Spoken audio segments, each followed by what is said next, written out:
মদ্যপান করে গাড়ি চালিয়ে ভয়ঙ্কর পরিণতি। শিলচর মথুরা পুলের সামনে বাইকের ধাক্কায় মৃত্যু এক সবজি ব্যবসায়ীর।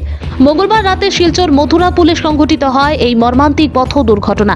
বাইকের ধাক্কায় ঘটনাস্থলে মৃত্যু সবজি বিক্রেতার। মৃত ব্যক্তির ঘর কাছাড়ের কাশীপুরে। ঘটনা বিবরণে জানা যায়, প্রতিদিন ঠেলাগাড়ি নিয়ে শাকসবজি বিক্রি করতেন মৃত ব্যক্তি। মঙ্গলবার রাত্রি ঠিক তেমনি ঠেলাগাড়ি নিয়ে শাকসবজি বিক্রি করে ঘরে আসার সময় শিলচর মণিপুর ন্যাশনাল হাইওয়ে মথুরা পুলে আসার সঙ্গে সঙ্গে দ্রুত গতিতে বাইক দিয়ে সবজি বিক্রেতা নজরুল হক নামে ব্যক্তিকে সজোরে ধাক্কা মারে।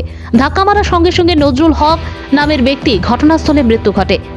এই দুর্ঘটনার খবর পেয়ে সঙ্গে সঙ্গে পুলিশ ঘটনাস্থলে উপস্থিত হয়ে স্থানীয়দের সহযোগিতায় মৃতদেহটি ঘটনাস্থল থেকে উদ্ধার করে ময়নাতদন্তের জন্য শিলচর মেডিকেল কলেজে প্রেরণ করে।